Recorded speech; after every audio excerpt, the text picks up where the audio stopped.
되어 신기하면서도 씁쓸한 기분이 들고 있네요. 제 이야기는 정말 기막힌 이야기입니다. 저에게는 정말 사랑하는 아내가 있습니다. 아내를 처음 봤던 곳은 이태원의 작은 술집이었어요. 처음 술집에 왔는지 어색해하는 모습이었습니다. 그녀의 모습에 아직 순수한 여성이구나 생각을 했고 한참을 지켜보다가 번호를 물어보았어요. 아내는 그 당시에 제가 말을 걸어 많이 놀랐다고 했습니다. 하지만 다음날 저에게 연락이 왔고 저도 만세하는 심정으로 그녀를 만나러 갔죠. 처음 영화를 보기로 했기에 영화관에 갔는데 긴 흑발을 찰랑거리는 그녀의 모습에 반했어요. 영화를 보고 나서 식사 자리도 가졌고 그녀에게 꾸준히 만나고 싶다고 제 진심을 전했었어요. 그랬더니 그녀도 좋다고 말을 해주었기에 정말 날아갈 듯 행복했었죠. 그렇게 우리는 3년간 연애를 하며 결혼하게 되었죠. 그런데 결혼 후 같이 살다 보니 아내가 더 좋아지는 것 같았죠. 저는 출장을 자주 나갔어요. 그래서 집에 돌아왔을 때 함께 해주는 아내가 고마운 한편 월급이 얼마 되지 않아 미안한 마음이 컸었죠. 그런데 아내는 괜찮으니 그런 생각하지 말라고 저한테 그러더라고요. 정말 속이 깊은 사람이구나 생각하며 그녀가 점점 좋아졌습니다. 그런데 결혼 6개월 만에 졸음운전 차량과의 교통사고로 장기 입원을 해야 했어요. 당장 생계에 문제가 가자 아내에게 미안했죠. 그런데 저에게 생계 걱정은 하지 말라고 저를 위로해 주더라고요. 그러더니 저에게 자기가 일을 좀 해야 할 것 같아서 밤에는 시간이 안 날 것 같다고 말하더라고요. 전 무슨 일이냐고 물었는데 예전에 결혼 전에 가졌던 일이래요. 지인분이 하는 야간 식당 보조 일이라고 했죠. 그래서 나 때문에 고생한다 그렇게 말했더니 몸이나 잘 회복하라더군요. 그렇게 아내는 저녁 시간에 일을 갖고 다음날 점심에 병원에 잠깐 들리는 생활을 했습니다. 한날은 아내에게 힘들지 않냐고 물었는데 일을 해서 그런지 예전보다 훨씬 기분도 좋다더라고요. 그래서 당신이 그렇게 좋다면 꾸준히 하라고 했어요. 결혼 후 최고로 행복해 보이는 얼굴에 저도 기분이 좋았답니다. 그렇게 3달이 지나 드디어 퇴원을 하게 됐어요. 오랜만에 집에 돌아가니 아내가 저를 반겨주었죠. 확실히 일을 해서 좋다는 말이 맞는 듯 여유가 생긴 것 같았습니다. 저는 이제 복직을 해야 했기에 아내와 또다시 떨어지는 게 아쉬웠지만 어쩔 수 없었어요. 아내도 걱정하지 말라고 하니 제가 일했던 곳으로 발걸음을 옮겼답니다. 오랜만에 다시 일을 하니 마음이 편안했어요. 그동안 언제 다 나을지 전전긍긍했는데 이제는 마음이 편했죠. 그렇게 복직한 곳에서 직장 동료들과 즐겁게 일을 하고 있었는데 부하 직원이 저에게 와서 말을 걸었습니다. 노는 걸 좋아했던 사람이었죠. 과장님, 오랜만에 복직이신데 술 한번 하시는 게 어떠세요? 하며 자기가 잘 아는 곳이 있어 소개를 해드리고 싶대요. 그래서 거기가 어디냐고 물었더니 흔히 말하는 유흥주점이라 바로 거절했습니다. 내가 사랑하는 아내가 있고 결혼한 지 얼마 안 되었는데 그런 말 하는 거 아니다 했어요. 그랬더니 네 하고 가더라고요. 이렇게 말을 하고 나니 갑자기 아내가 보고 싶어졌어요. 주말만 되면 볼 수 있다고 생각하며 하루하루를 버티고 있었죠.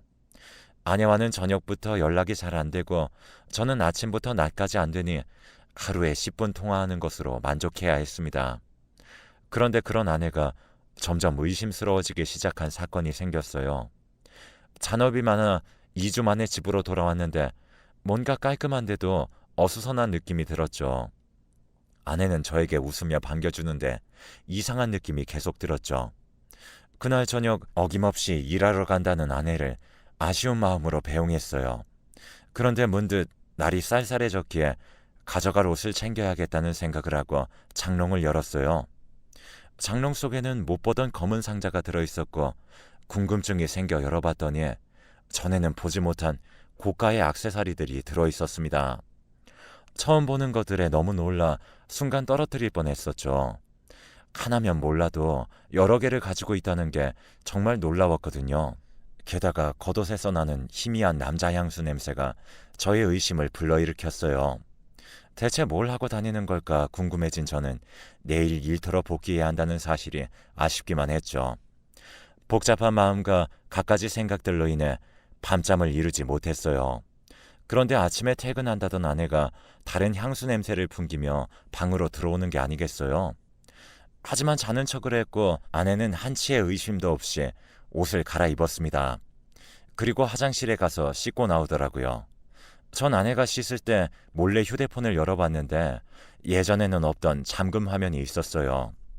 이러한 행동들이 저의 의심을 불러일으켰고 저는 밖에서 아내가 어떤 일을 하는지 알아야겠다고 마음을 먹게 되었답니다.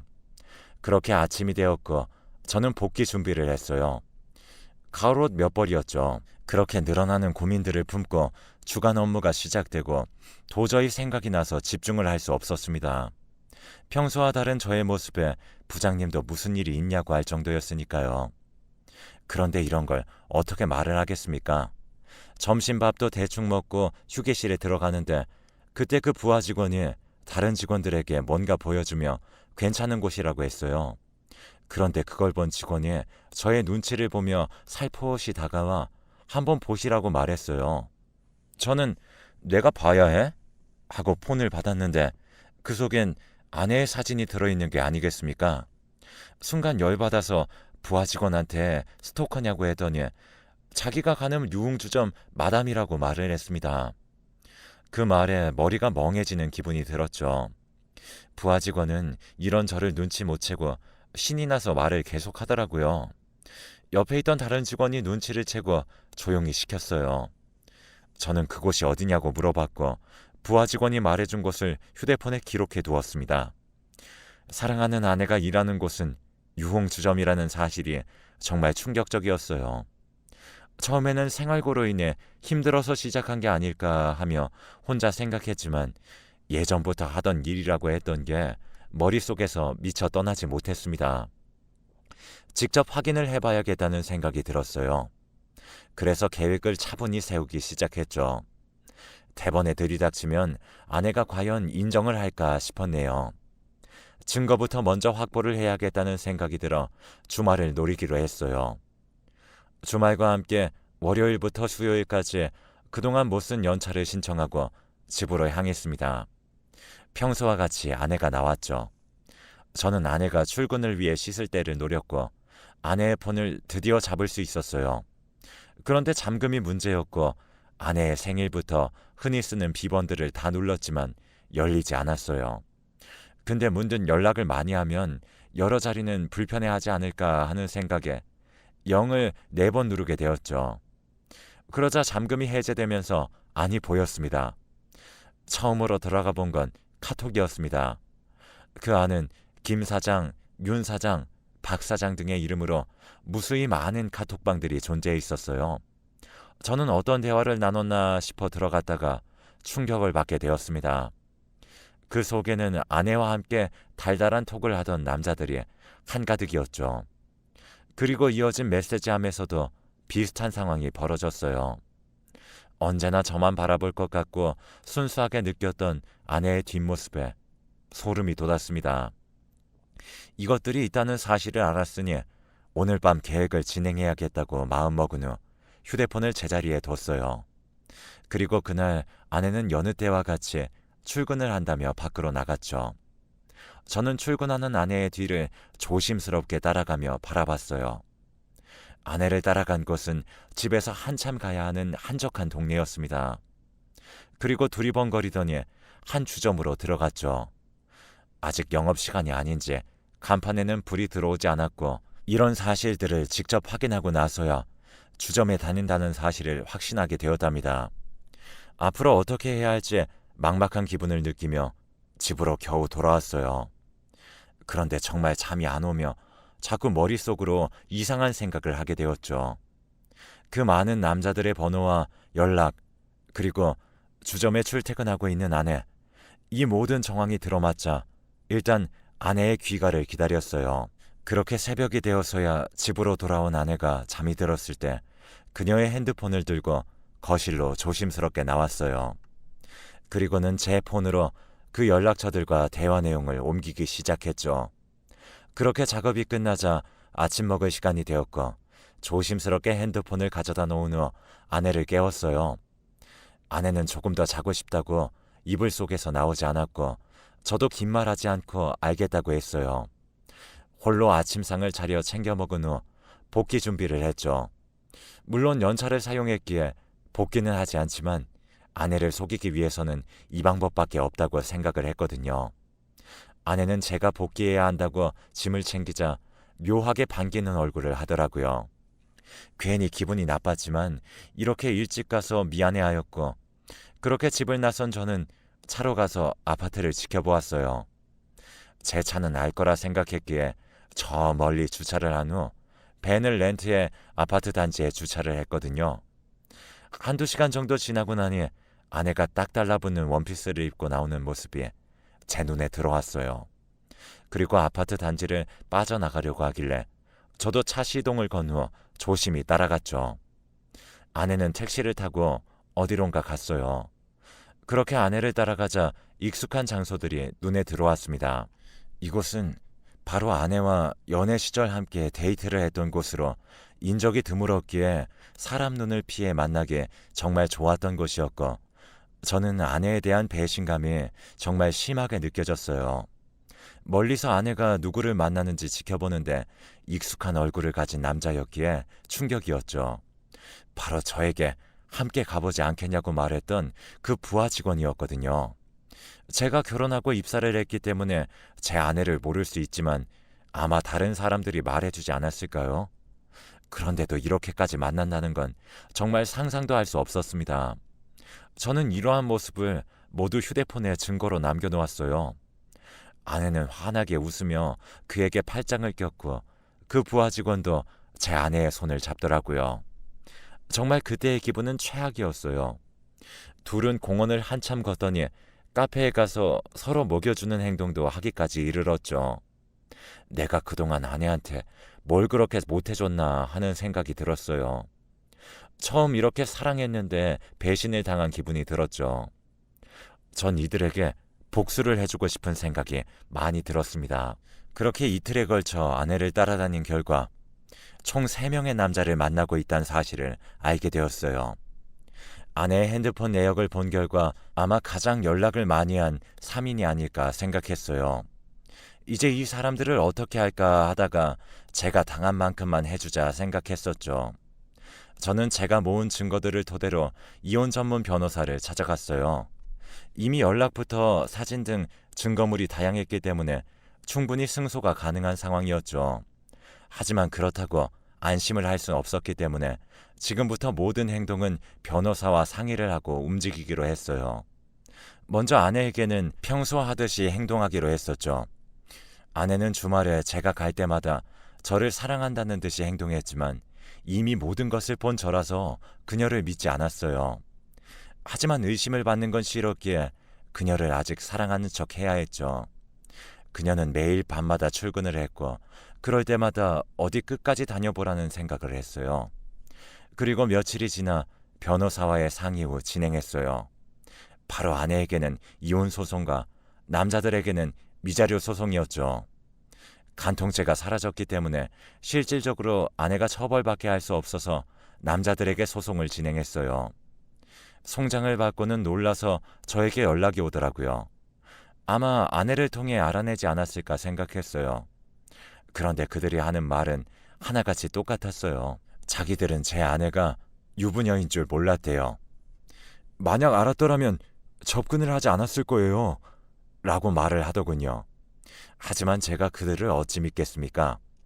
저는 그건 법정에서 모두 밝혀줄 것이니 그렇게 알고 있으라고 했어요. 아내는 제가 이런 사실을 다 안다는 걸 이제 알았는지 하얗게 질린 얼굴로 제 회사까지 찾아왔어요. 제 아내와 마주친 부하 직원은 저의 눈치를 보더니 쓱 사라져버렸죠. 아내는 저에게 조심스럽게 다가왔고 제발 한 번만 봐주면 안 되겠냐고 물어보더라고요. 그래서 절대 안 된다고 했죠. 그랬더니 저에게 하는 말이 사실 당신이 병원에 입원할 때 집안 사정으로 인해 돈이 필요했어. 당신은 당장 일을 못하니까 라고 제게 그러더군요. 그리고는 결탄코 전에 이런 일을 한 적이 없으니 제발 믿어달라고 그랬어요. 하지만 이미 신뢰는 바닥, 그리고 그것이 설령 진실이라 하더라도 외도이기 때문에 용서할 생각이 없다고 했어요. 그리고 그 집도 내가 산 거니 당장 나가라고 했죠. 그렇게 집에서 아내는 쫓겨나게 되었어요. 하지만 저는 그곳에 들어가지 않았어요. 만약 그곳에 간다면 마음이 약해질까 싶어 회사에서 숙식을 해결했죠. 이런 제 모습을 곁에서 본 동료들은 힘내라고 한마디씩 하고 갔지만 그 시선마저도 부담이 되는 거예요. 부하 직원은 제 눈치는 물론 직원들 눈치를 보다가 자발적으로 퇴사를 하는 것으로 결론이 났다고 합니다. 그리고 다른 두 남자도 상황은 안 좋다고 해요. 소장을 보게 된 아내들이 난리가 났고 가정이 파탄날 지경이라고 하네요. 솔직히 어느 배우자가 바람을 폈는데 응, 나는 이해해 라는 반응을 보이겠나요?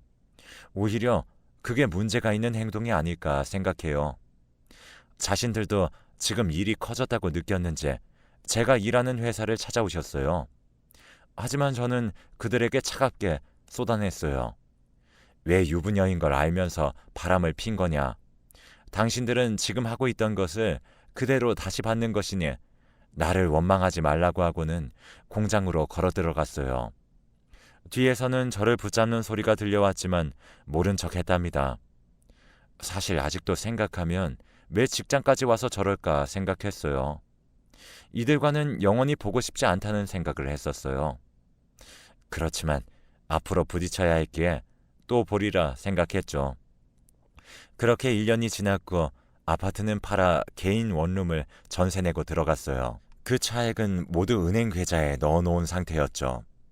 아내와의 이혼 소송을 먼저 진행하는데 그동안 변호사와 제가 발품 팔아 모신 증인들의 증언으로 인해 아내 측은 상당히 불리해졌어요. 그럴 수밖에 없으리라 생각해요.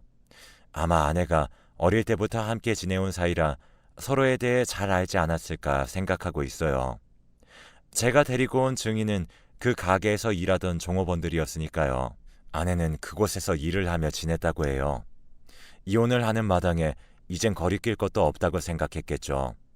증거부터 증인들이 제 손을 들어주자 판사님도 제 손을 들어줬습니다. 그리고 유책 배우자인 아내가 제게 위자료 3천만 원을 주기로 됐습니다. 그리고 남은 소송은 그 남자들을 대상으로 하는 위자료 청구 소송이었어요.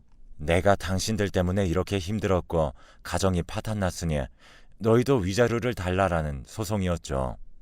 물론 그들은 하나같이 그 사람이 유부녀임을 몰랐다고 법정에서 말을 했지만 종업원들의 증언으로 인해 그들의 주장은 거짓임이 밝혀졌습니다. 그렇게 각자 2천만 원씩 저에게 위자료를 지급하는 것으로 소송이 끝났어요. 하지만 그들도 가족이 있었기 때문에 그들끼리의 이혼 소송은 아직 남았다고 생각해요. 멀쩡한 가정을 이뤄놓고도 타인에게 눈을 돌리는 그 모습을 보니 정말 속이 안 좋아졌어요. 솔직히 바람이나 불륜은 저와 거리가 멀다 생각했습니다. 하지만 이번 일을 겪으면서 아니구나 생각했죠. 게다가 아내는 일반적인 바람이 아니라 주점에서 근무를 하며 다른 사람들을 만나기도 했기에 영원히 그 꼬리표는 따라다니지 않을까 생각했어요. 모든 소송이 끝나더니 이젠 전 아내가 된 그녀가 저를 노려보며 내 인생 이렇게 망쳐놓으니 기분이 좋아? 라고 묻더라고요. 그래서 저는 아니라고 말해줬어요. 누가 다른 사람 인생 망치는 걸 좋아하겠어요. 다만 나는 정말 당신을 사랑했기에 이런 사실을 알았을 때 배신감이 들었어. 라고 말하며 두 번 다시 보지 말자고 했어요. 그러고는 정말 본 적도 소문을 들어본 적도 없었죠. 남자들은 들리는 이야기론 아내들에게 이혼을 당했다는 말들이 들렸어요. 부하 직원은 그래도 퇴직으로 끝난 걸 정말 다행으로 여겨야 할 텐데요. 이제 30대 중반이 된 저였으나 새로운 사람을 만나는 것이 매우 두려웠어요. 그래서 여자들에게 거리를 두고 지냈는데 이런 저에게 다가오는 한 사람이 있었습니다. 바로 지금 와이프인 지연이었죠. 이 사람은 우리 회사에 입사한 어린 여자였어요. 저는 그 당시 상처가 컸기 때문에 거들떠 보지도 않았는데 그런 모습이 좋았다고 하더라고요. 아직도 그게 뭐가 좋은가 싶긴 해요. 그녀의 고백을 계속 거절하던 중 고백데이라고 불리던 날에 그녀가 고백을 했고 저는 결국 승낙했죠. 그렇게 1년의 연애 기간이 지나 저는 재혼을 하게 되었답니다. 처음에는 그녀를 믿지 않았어요. 하지만 시간이 지날수록 보이는 그녀의 진심에 마음을 열고 다가가자 걷잡을 수 없이 감정이 살아나기 시작했죠. 그녀는 이전에 제게 어떤 일이 있었는지 동료들에게 들은 것 같았지만 말을 꺼내지 않고 있어요. 오로지 제 기분이 좋아지길 바라며 밝고 활기차게 생활하고 있답니다. 그런 모습이 정말 귀여웠어요. 나에게 고백을 해주고 행복한 가정을 꾸리게 해준 아내에게 고마워서 결혼 기념일에 고급 레스토랑에 예약해 가게 되었습니다. 생각하지 못했던 서프라이즈에 아내는 감동받은 듯 하였습니다. 식사를 하고 있던 도중 맞은편 테이블에 전 와이프가 앉아 있었습니다. 저는 깜짝 놀랐지만 생각하지 못했던 장소에서 보게 된 거에 대한 놀라움 뿐이었지 별다른 감정은 없었어요. 변하지 않는 모습에 한심함만 느껴졌죠. 여전히 남자를 사귀며 살고 있는지 그녀의 맞은편에는 젊은 남자가 앉아 있더군요. 그녀의 모습을 보고 제 맞은편에 앉아 있는 아내의 모습을 보자 저는 정말 행복한 사람이라는 걸 다시 한번 느꼈습니다. 그리고 지금 아내에게 더욱 고마워졌고요. 이렇게 저도 변화하고 있다는 생각이 들기 시작했고 지금은 슬아의 아들과 딸을 하나씩 낳아 현재 아내와 행복한 시간들을 보내고 있어요. 이제 고등학교, 중학교에 올라가는 아이들이 건강하면 좋겠다는 말과 함께 아내에게도 한마디 하고 싶었어요. 이런 상처 많은 나를 선택해줘서 정말 고맙다고 생각해. 앞으로도 우리 영원히 사랑하며 행복하자. 그리고 불륜을 저지른 그들은 꼭 합당한 처벌을 받으면 좋겠어요. 제 이야기는 여기까지입니다. 들어주셔서 감사합니다.